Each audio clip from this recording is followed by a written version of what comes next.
Buenas noches.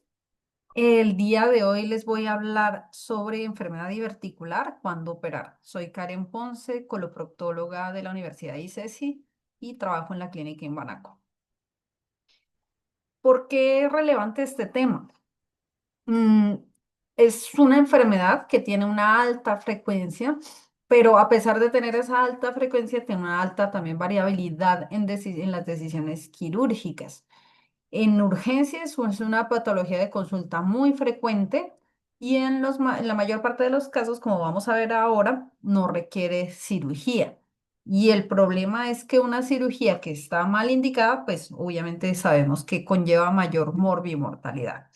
Entonces, ¿por qué decimos que la mayoría no van a requerir cirugía? Miremos algo de la estadística y es que los, en los pacientes mayores de 50 años, el 50% de esos pacientes tienen divertículos. Entonces, aquí viene una definición muy importante que es qué es diverticulosis y qué es enfermedad diverticular. Entonces, hasta aquí he mencionado que apenas la mitad de los pacientes mayores de 50 años tienen divertículos. De ellos, apenas el 0,5 hasta el 5% presentan un episodio de verticulitis en su vida. De ellos, el 20% requieren cirugía de urgencia y entre el 15 y el 40% de ellos presentan algún tipo de complicaciones. Ya en estudios, en algunas series, como estas series que son representativas del seguimiento de 556 pacientes a 11 años, ellos observaron que en los 11 años la recurrencia se presentaba en el 31%, pero apenas se presentaba esa recurrencia como una diverticulitis complicada en el 4,6% y apenas el 2,5% de esos pacientes requerían una cirugía emergente. Esto en el caso del estudio Abbott. En el caso del estudio Diablo, fueron 471 pacientes que se les hizo seguimiento a 2 años y en ellos encontraron una recurrencia del 15% con una diverticulitis complicada del 4% apenas y requerimiento de cirugía emergente del 1,1%. Entonces, de aquí viene lo que les mencioné previamente, de que la mayoría de los pacientes no van a requerir cirugía. En general, estos pacientes son seleccionados. Pero entonces, ya entrando al tema, ¿cuándo debemos considerar una cirugía? Empezamos por lo más obvio y evidente, que es la peritonitis. Es obviamente una indicación absoluta de cirugía cuando la presentación de una diverticulitis es con Hinchey 3, que es la purulenta, o la 4, que es la fecaloide. Pero entonces también nos podemos preguntar en este punto, no voy a profundizar mucho porque pues no es como el objetivo de la charla, pero ¿qué cirugía tenemos como opciones para hacer? Entonces tenemos una opción que es el lavado peritoneal terapéutico. Ha sido tradicionalmente polémico y hasta ahora el estándar sigue siendo la resección, pero se puede usar en algunos casos seleccionados de peritonitis purulenta. Sobre todo en este momento se está aplicando mucho como terapia puente a realizar una cirugía definitiva a corto plazo. ¿Qué estudios nos apoyan el lavado peritoneal? Sobre todo el DILALA es de los que más lo apoyan, lo demuestran como un procedimiento seguro con una baja estancia hospitalaria y baja tasa de estomas permanentes, pero por el contrario, estos otros dos estudios le vieron problemas en que la tasa de reintervención del lavado peritoneal puede llegar a ser tan alta como del 20% y también cuando estos pacientes se intervenían presentaban mayores complicaciones posoperatorias. Por eso se relega ya realmente a unos casos muy seleccionados. El gol estándar, como les dije, es la operación de Harman o realizar anastomosis primaria. Entonces tenemos esas opciones. Realizamos de entrada un Harman, realizamos una anastomosis y la protegemos o no con ileostomía. O también una opción que está tomando mucho auge es el control de daños equiparado de la cirugía de trauma. Tenemos estos dos estudios. Uno es el Ladies en su brazo DIVA, en el cual la anastomosis primaria tiene una supervivencia libre de estoma a los 12 meses mayor que cuando se realizaba cirugía de Harman y no encontraron diferencia en mortalidad operatoria. Y algo muy parecido en esta serie en la cual ellos realizaban anastomosis con estoma de protección y observaron menor tasa de complicaciones y de intervenciones a largo plazo. Entonces, hasta el momento, y hasta donde las condiciones del paciente se presten, la indicación sería realizar una anastomosis primaria. ¿Qué nos dice la guía de la Sociedad Americana que fue publicada en 2020, de la cual pues saqué algunos puntos que vamos a desarrollar en esta charla? En cuanto a este tema, que tras la resección, la decisión de restaurar la continuidad pues debe tomarse en cuenta tanto con factores del paciente, los hallazgos intraoperatorios y la preferencia del cirujano. Como les dije, el lavado laparoscópico, definitivamente en peritonitis fecaloide no está recomendado y en peritonitis purulenta se prefiere realizar resección sobre lavado laparoscópico, es lo que nos dice la guía. Vamos a entrar a otro tema que tradicionalmente se ha mencionado como una indicación quirúrgica y son los episodios recurrentes que hay actualmente en la evidencia. Este estudio que es el Direct Trial representativo también, aunque es un ensayo clínico que terminó prematuramente el reclutamiento, por falta de reclutamiento, perdón, se tuvo que suspender. Ellos sí lograron en los pacientes que reclutaron observar una diferencia significativa en los pacientes que llevaban a cirugía definitiva comparado con el grupo de manejo conservador a los pacientes que habían presentado más de 3 episodios en 2 años o síntomas persistentes por más de 3 meses. Esos eran los criterios. Y ellos hicieron una publicación nueva cuando realizaron un seguimiento de estos pacientes a 5 años y observaron que el 46% de los grupos, de los pacientes, perdón, que estuvieron en el grupo conservador pasaron a ser de tratamiento quirúrgico. Entonces son datos muy relevantes. Y el otro estudio, pues referente en cuanto a este tema es el LASER, el cual fue también un ensayo clínico en donde lo utilizaron 85 pacientes. Los criterios eran los mismos, más de 3 episodios en 2 años o más de 3 meses de síntomas persistentes. Y encontraron también diferencias significativas en mejorar la calidad de vida de los pacientes que se llevaron a cirugía.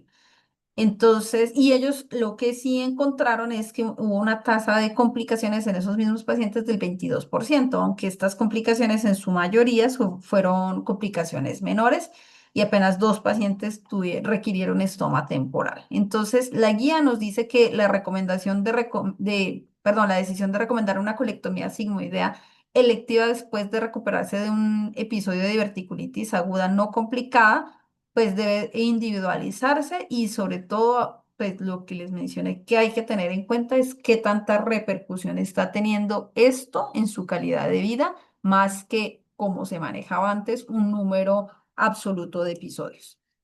También algo muy importante a considerar es que entre más episodios presente el paciente de diverticulitis, más posibilidad de recurrencia y de tasa de reingreso, por lo tanto. Entonces, miren en esta tabla como progresivamente a medida que se han presentado más episodios, pues la probabilidad de recurrencia es mayor.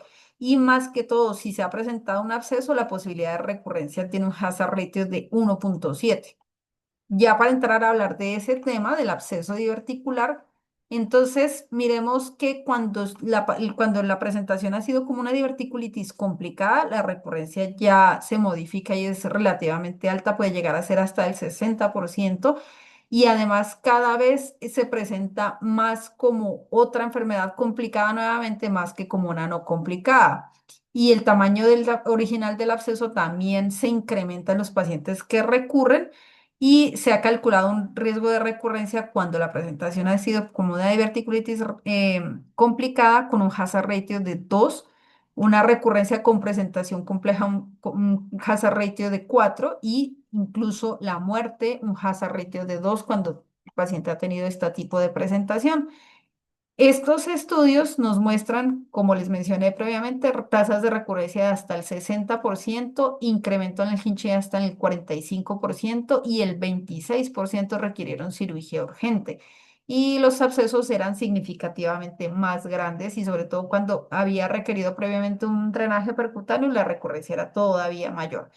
Y en este otro estudio ellos demostraron que además los abscesos que tenían más de 3 centímetros tenían mayor tasa de fracaso del tratamiento y los abscesos de más de 5 centímetros tenían en su mayoría necesidad de cirugía temprana.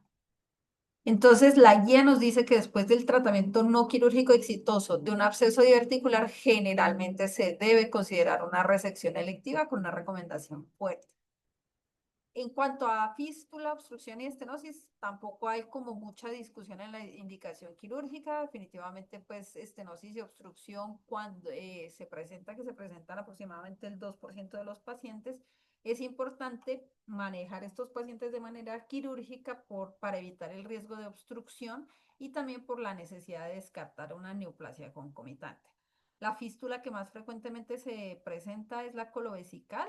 Se presentan en general el 14% de fístulas, la colovesical es el 65% de ellas, y en esto pues no hay tampoco mucha discusión en cuanto a la indicación quirúrgica por las manifestaciones clínicas y complicaciones que conllevan las mismas. Entonces la guía nos dice que se recomienda definitivamente una colectomía electiva en estos casos.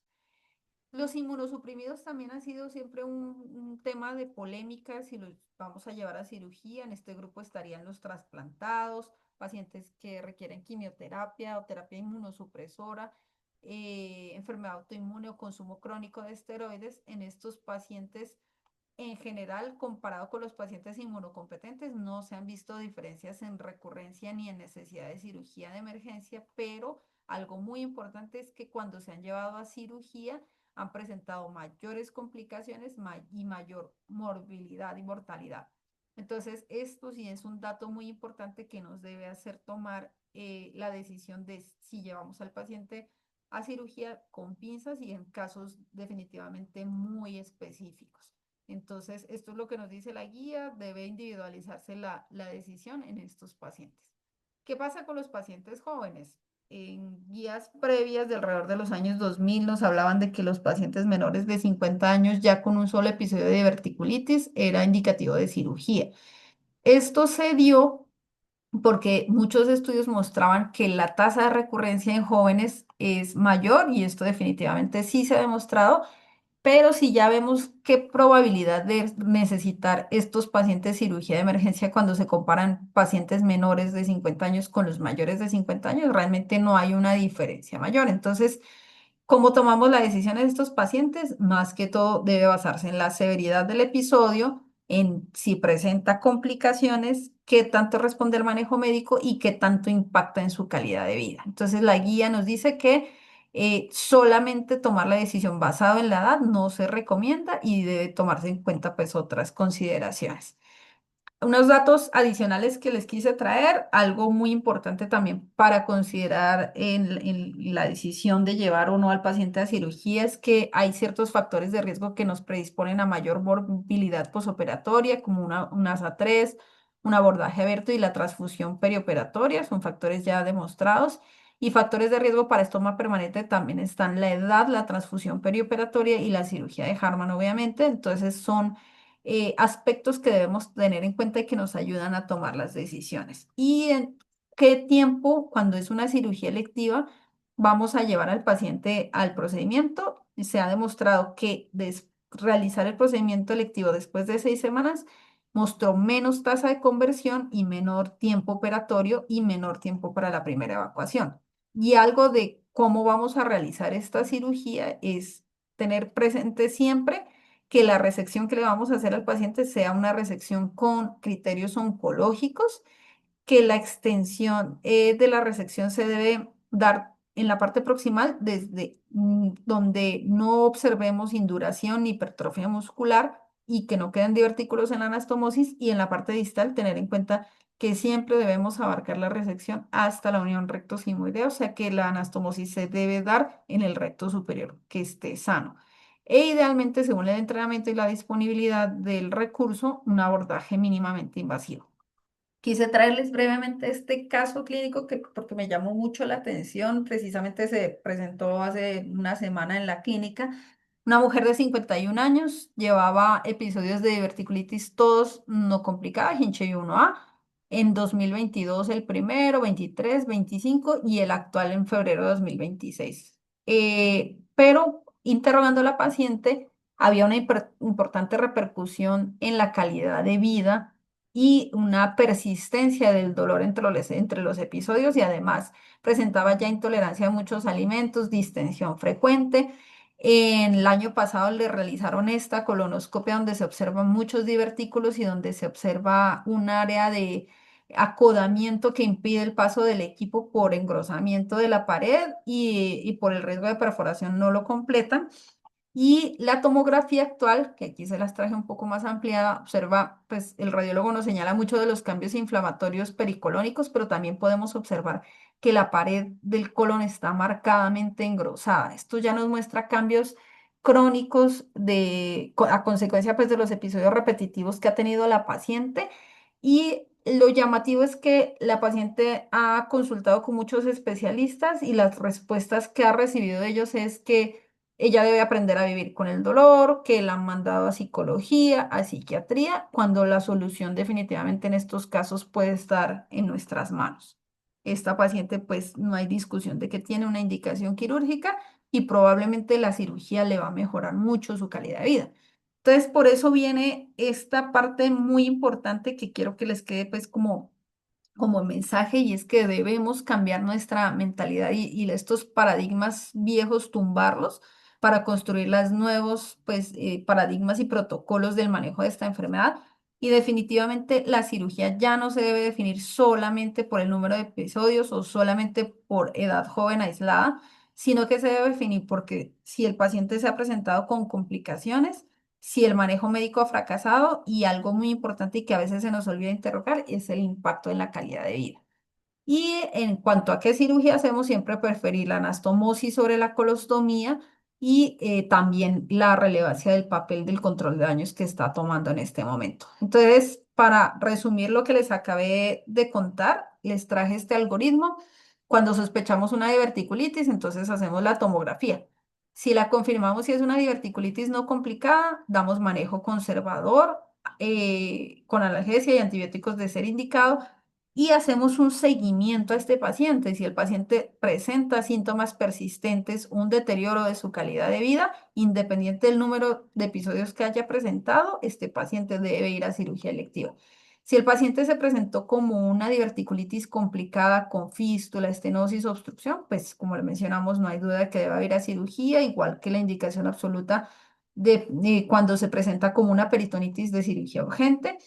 Y el paciente con absceso se lleva drenaje, antibióticos, se está revaluando constantemente. Si no mejora, probablemente sí va a necesitar una cirugía urgente, pero si hay mejoría, este paciente tiene que llevarse en 6 semanas a una cirugía electiva. ¿Qué mensajes quiero que lleven a casa entonces? La mayoría de pacientes, como lo vimos, no requieren ningún tipo de intervención. La indicación definitivamente no es un número, no es el número de episodios, no es la edad, es indicación clínica y importante interrogar siempre la repercusión que tiene en la calidad de vida.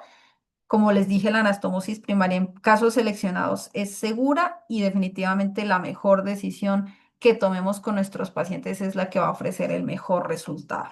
Esto era lo que les traía hoy. Muchas gracias.